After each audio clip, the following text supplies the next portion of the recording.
Bienvenue sur IQ Invest, la chaîne des investisseurs qualité et des entreprises de qualité. Et aujourd'hui, on se retrouve pour l'analyse de l'entreprise Dassault Systèmes. Comme d'habitude, avant de commencer cette vidéo, je vous rappelle que je ne suis pas un professionnel de la finance. Cette vidéo n'est donc pas un conseil en investissement.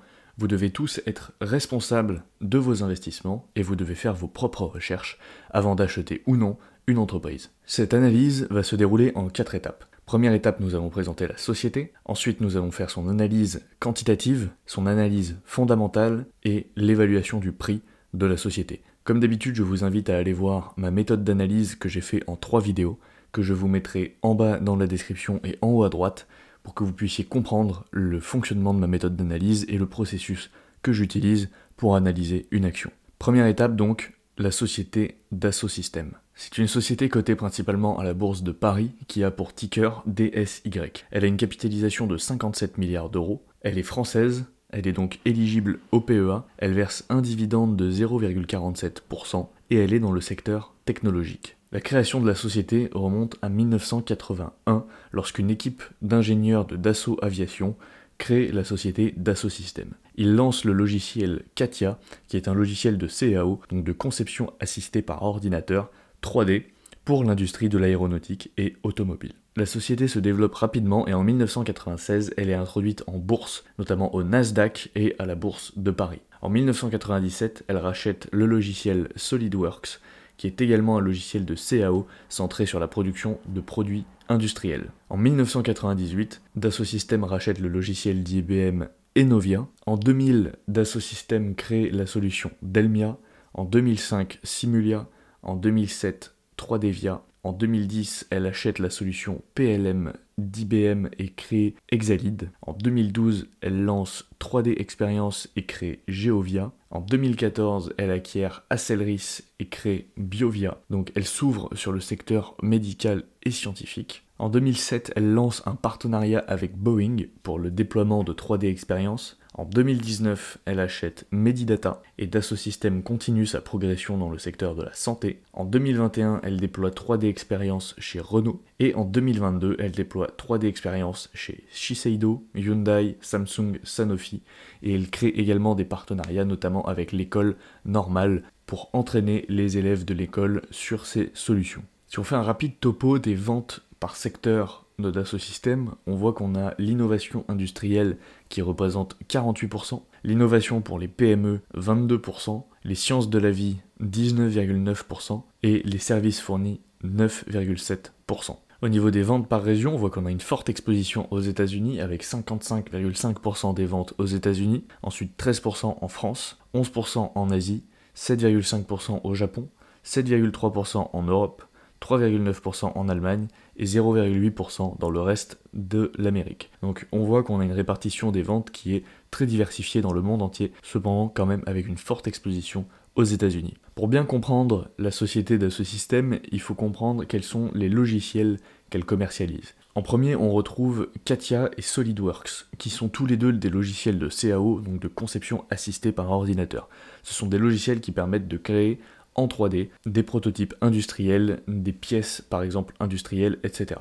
La différence entre CATIA et SolidWorks, c'est que SolidWorks est plus accessible et est moins poussé que CATIA. Ensuite, on retrouve des solutions comme Enovia, qui permet de gérer le cycle de vie des produits, donc qui s'appelle PLM en anglais, Product Lifecycle Management. Ensuite, on a Delmia, qui permet de modéliser et de concevoir des moyens de production. Simulia, qui permet de faire des simulations informatiques. Geovia, qui permet de faire de la modélisation géologique et minière, 3Devia, qui permet de faire de l'aménagement intérieur, Biovia, qui sont des logiciels scientifiques à destination des industries de la santé, NetVibes, qui permet de modéliser des données, 3D Excite, qui est une gamme de solutions dédiées au marketing et à la vente, Centric PLM, également un logiciel de gestion de PLM, donc c'est-à-dire le cycle de vie des produits, Medidata, qui permet de faire de l'analyse de données pour les recherches médicales, et enfin 3D Experience qui est une solution globale connectant l'ensemble de l'écosystème d'une entreprise. Et grâce à ces logiciels, Dassault Systèmes couvre une large gamme d'industries et de clients,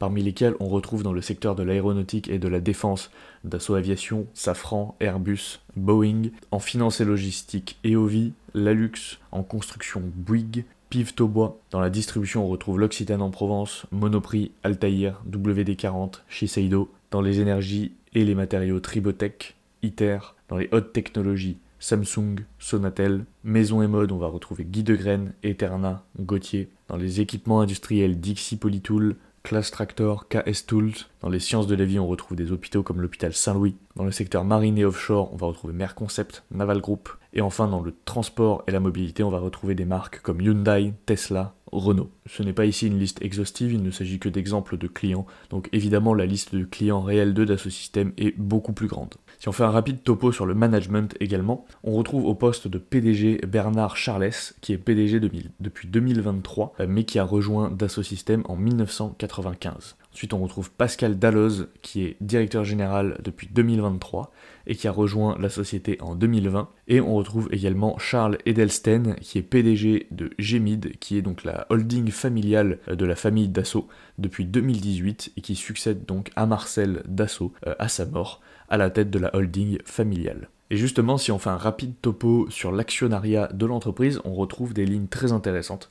Donc on voit que la famille Dassault possède toujours 40% des parts de la société, au travers donc notamment de sa holding familiale, et on voit que Charles Edelsten possède 5,9% de la société, et Bernard Charles, donc le PDG, 1,8%. Ensuite, on a toute une liste d'institutionnels classiques. Mais ce qu'on peut voir, c'est que l'entreprise est non seulement familiale, ce qui est un très bon point, mais en plus, on a des participations directes du PDG et du PDG de la holding familiale, ce qui est un très bon signe. Passons maintenant à l'analyse quantitative de Dassault Systèmes. Et pour rappel, encore une fois, vous retrouverez la vidéo expliquant ma méthode en description et en haut à droite. Commençons par faire un point sur la rentabilité de Dassault Systèmes. On retrouve un ROCE sur 1 an de 11,4%, sur 5 ans de 9,6% et sur 10 ans de 12,9%. Au niveau des profits, on a une marge brute de 87,7%, une marge opérationnelle de 22,8%, une marge nette de 15,6% et un pourcentage de dépenses en CAPEX par rapport au chiffre d'affaires de 9%. Au niveau de la croissance, on a une croissance du chiffre d'affaires sur 1 an de 15,2%, sur 5 ans de 11,9%, sur 10 ans de 10,9%, et on a une croissance prévisionnelle sur les 5 prochaines années de 8%. Au niveau des free cash flow, on a eu une croissance sur l'année de 3,3%, sur les 5 dernières années de 16,5% et sur les 10 dernières années de 12,8%. Au niveau du dividende, on a eu une croissance du dividende sur 1 an de 51,8%, sur 5 ans de 6,9%, sur 10 ans de 7,2%, et on a un nombre d'années d'augmentation consécutive du dividende de 2. Et enfin, pour terminer, sur la santé, on a un ratio dette sur EBITDA de 1,58 et un payout ratio de 27%. Si on récapitule, toutes ces données nous donnent une note finale de 13,5 sur 20. Dassault Systèmes est donc une entreprise de qualité, d'après notre barème, puisque pour rappel, on cherche des entreprises qui ont une note supérieure à 12 sur 20. Et si on compare maintenant Dassault Systèmes avec ses concurrents, on retrouve les américains Ansys Inc. avec 12,5 sur 20, Autodesk avec 10 sur 20, Autodesk qui est l'entreprise qui fait notamment le logiciel très connu AutoCAD, qui est également de la CAO, et enfin PTC Inc. avec 9,5 sur 20. Si on compare la performance historique de Dassault Systèmes par rapport au S&P 500 sur les 10 dernières années, on voit qu'on a une surperformance de 3,75% par an en moyenne. Cette performance est calculée en prenant en compte les dividendes et en les réinvestissant. Et maintenant sur 20 ans, on voit qu'on a une surperformance qui est encore plus grande puisqu'on a une surperformance de 6,6% en moyenne tous les ans, encore une fois dividendes réinvestis. Maintenant, si on compare rapidement Dassault Systèmes avec ses concurrents, on retrouve en première position PTC Inc., ensuite Autodesk, en troisième position Dassault Systèmes, et en quatrième position Ansys. En sachant que cette courbe est réalisée sur les 10 dernières années et qu'elle est réalisée dividendes non réinvestis. Donc le résultat ici n'est pas des plus parlants puisque Dassault Systèmes verse un dividende alors que ses trois concurrents Ansys, Autodesk et PTC n'en versent pas. Donc potentiellement en prenant en compte dividendes réinvestis, Dassault Systèmes pourrait surperformer ses concurrents. Malheureusement, je n'ai pas trouvé d'outils encore satisfaisants selon moi pour faire ce genre de simulation dividendes réinvestis, entreprise contre entreprise. Alors il y en a qui existent pour les entreprises américaines, on pense notamment à Portfolio Visualizer, mais pour mixer des entreprises du monde entier et pour intégrer des entreprises européennes, il est très compliqué de trouver des outils performants. Donc si vous avez des suggestions d'outils, n'hésitez pas à m'en faire part en commentaire, je serai très intéressé, car ici comme vous pouvez le voir, j'utilise Yahoo Finance qui n'est pas le plus adapté pour ça. Passons maintenant à l'analyse fondamentale de Dassault Systèmes. Et comme pour l'analyse quantitative, vous pourrez retrouver mon processus d'analyse fondamentale en description et en haut à droite de la vidéo. Au niveau des forces de Dassault Systèmes, on a 90% des avions et 80% des voitures dans le monde qui sont réalisées grâce au logiciel de Dassault Systèmes, ce qui est absolument énorme.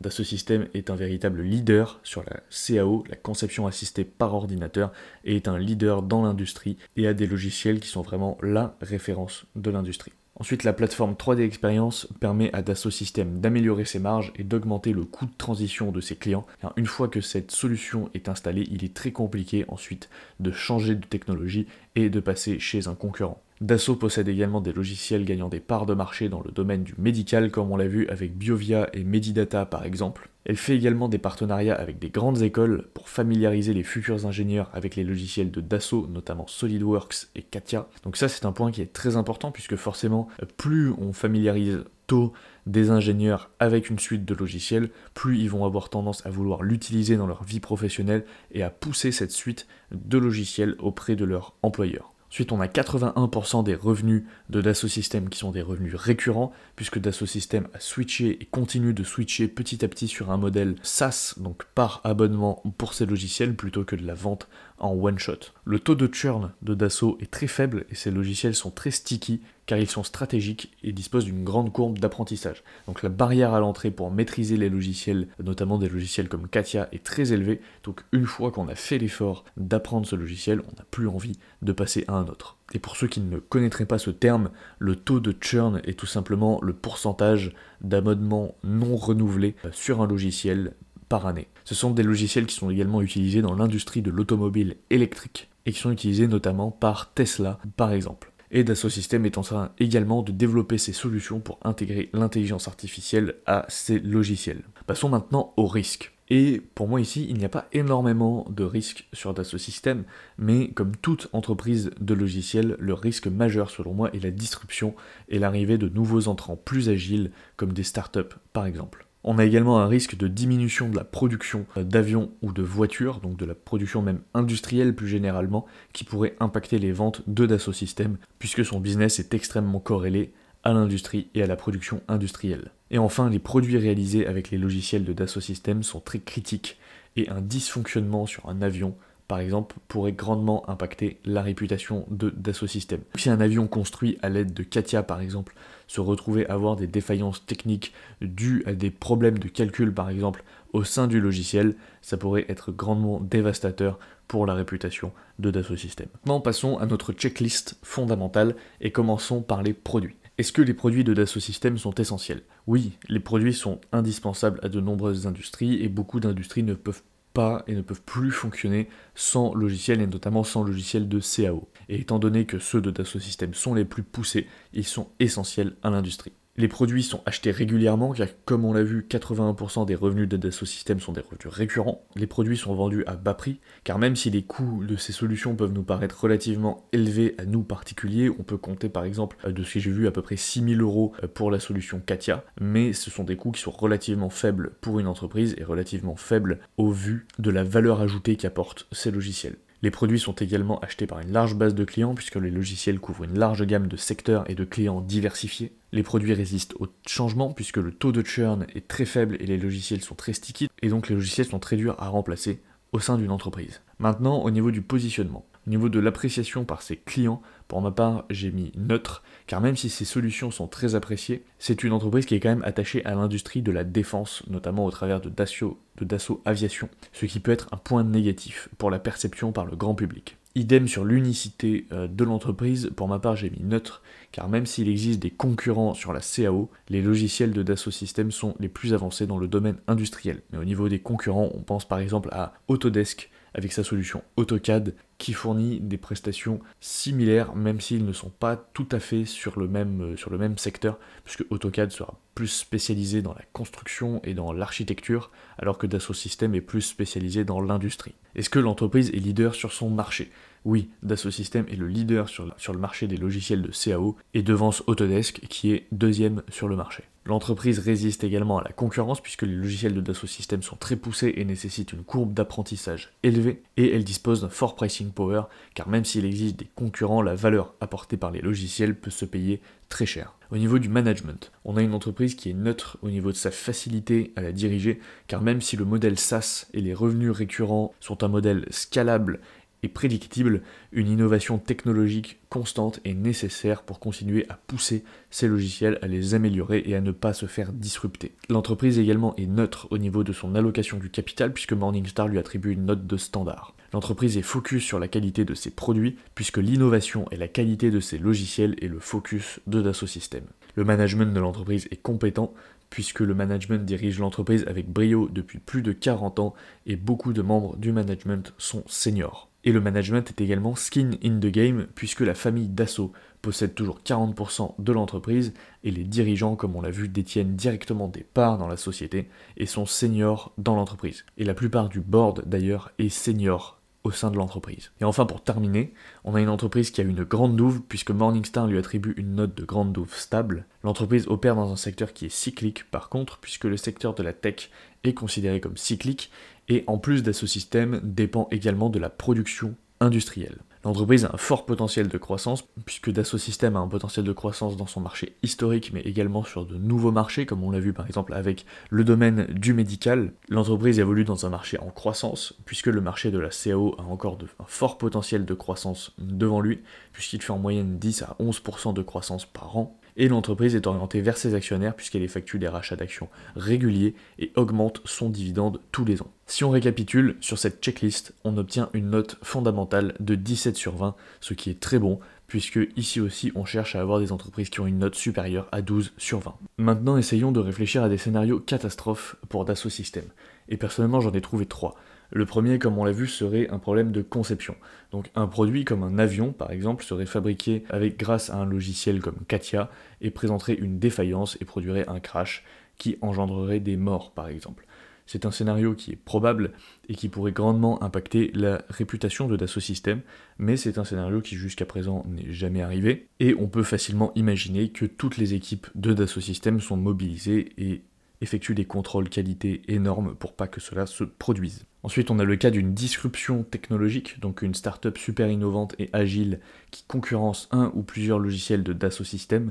C'est un scénario qui est peu probable selon moi, car il faudrait des moyens considérables pour développer des logiciels qui atteignent un niveau d'expertise suffisant pour arriver à concurrencer Dassault Systèmes, notamment sur son domaine de prédilection qui est la CAO industrielle. Et pour terminer, on a un scénario de révolution de l'intelligence artificielle, donc l'IA par exemple, qui deviendrait tellement puissante que les logiciels de Dassault Systèmes deviendraient inutiles, et une IA qui pourrait générer des modèles 3D par elle-même sans passer par l'intervention humaine et par un logiciel. Donc ça c'est un scénario qui est peu probable, en tout cas à court terme, car l'IA est encore à ses débuts et encore bien loin d'arriver à un tel niveau d'expertise. Maintenant passons à l'étude de la valorisation de Dassault Systèmes.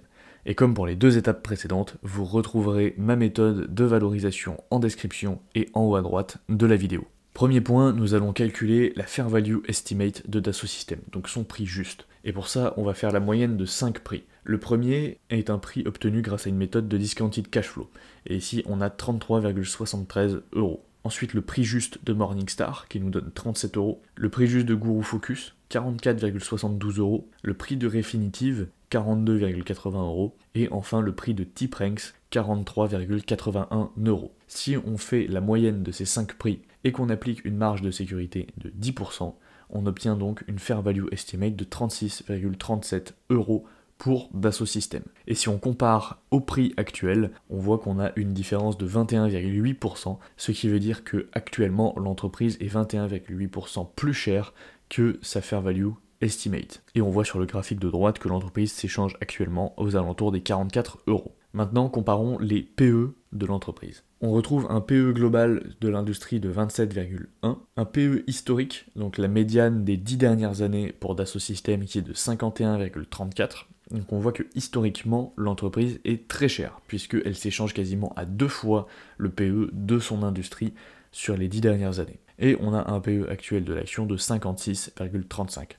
Donc aujourd'hui, l'entreprise est aussi extrêmement chère en termes de PE, mais in fine, on a quand même un PE qui est corrélé avec son PE historique et qui est cohérent surtout avec son PE historique. Et si on compare, on voit qu'on a une différence qui n'est pas si grande que ça, puisqu'elle est seulement aujourd'hui 9,8% plus chère que son PE historique. Et donc si on récapitule, pour Dassault Systèmes, on a une note quantitative de 13,5 sur 20, une note fondamentale de 17 sur 20 et un score de valorisation de moins 15,8. Pour rappel, le score de valorisation est obtenu en faisant la moyenne des deux pourcentages que vous avez vus précédemment, à savoir le pourcentage entre le prix actuel de l'action et sa fair value estimate, et le pourcentage entre le PE historique de l'action et le PE actuel de l'action, ce qui nous donne ce score de valorisation.